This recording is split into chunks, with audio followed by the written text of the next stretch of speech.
Singapore looks polished from the outside. Clean streets, tall buildings, luxury hotels. And a lot of people assume that's the whole story. But once you actually experience it, you realize Singapore feels very different depending on where you go. And for such a small country, it holds far more contrast than most people expect. Singapore isn't just a futuristic city. It's a mix of skyline views, old neighborhoods, green spaces, street food, and cultures that all exist side by side.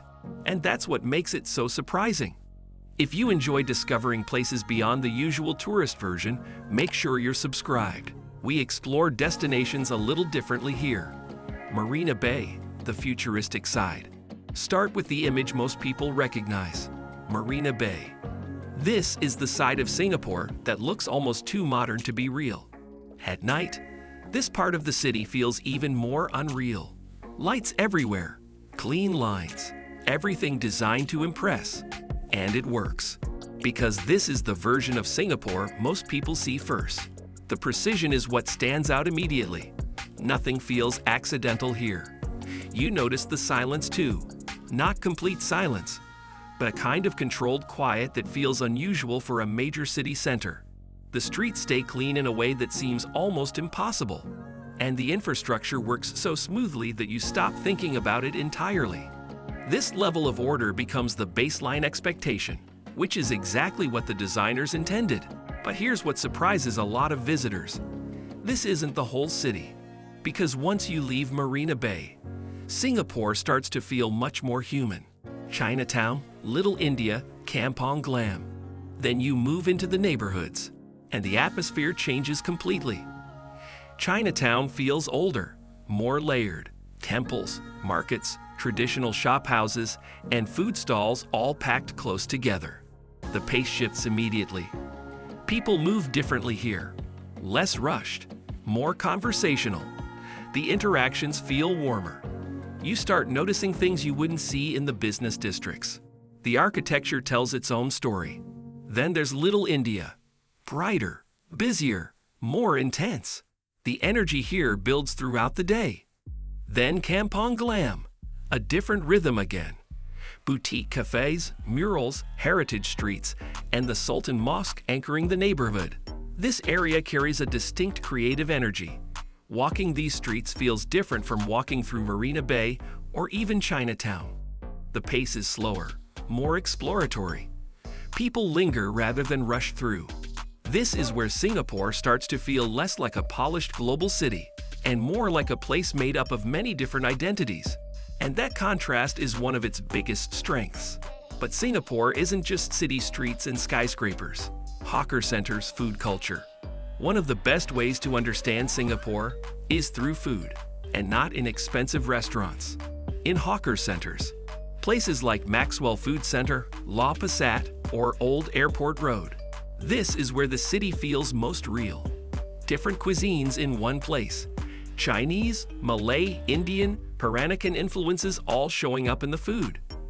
Chicken rice, laksa, satay, char kway teow. They're social hubs where the entire cross-section of Singapore shows up. Everyone shares the same space. No separation by class or background. No dress code. No pretense. Just people eating food they trust. And that democratic quality changes how Singapore feels. The stall owners themselves become part of the experience. Many have been cooking the same dishes for 30, 40, sometimes 50 years. Their expertise shows in details most people wouldn't notice. These aren't recipes followed mechanically. They're techniques refined over decades of daily practice. And that level of mastery exists in settings that cost less than most coffee shops. That's what makes it memorable. For a city known for luxury, some of its strongest experiences feel simple. Quick question: if you visited Singapore, what would you go for first? The skyline, the neighborhoods, or the food? Let me know in the comments. And then there's another side of Singapore most people don't expect at all. Gardens, nature, green side. Singapore is modern, but it's also one of the greenest cities most people will ever see. And that catches people off guard. Gardens by the Bay is the obvious example, but it goes beyond that. Singapore doesn't separate city life and green space the way many places do. They exist together. The urban planning reflects an intentional choice to preserve and integrate nature rather than clear it for development. Trees aren't decorative additions. They're structural parts of how neighborhoods function. Walking through residential areas, you notice this immediately. The canopy coverage in older neighborhoods feels almost forest-like. Rain trees, angsana trees, tambuzu trees that have been protected for generations. Some neighborhoods have developed their entire identity around this green infrastructure, and it's maintained with the same precision that goes into everything else in Singapore. But it doesn't feel forced. It feels like a city that understood early on that density without nature creates unlivable conditions. The Southern Ridges Trail demonstrates this perfectly. A 9-kilometer path that connects multiple parks across the city. You can walk from Mount Faber to Kent Ridge Park without ever leaving green space. This isn't nature preserved in isolated pockets. It's woven through the urban fabric in ways that actually work. And that balance makes the city feel different from other major urban destinations. But even that isn't the side of Singapore that surprises some travelers most. Sentosa, leisure side. Then there's Sentosa. And this changes the mood again. Beaches, resorts, attractions, a side of Singapore built more for leisure and escape. This is where the country feels less like a business hub and more like a destination designed for fun. The transition to Sentosa feels intentional.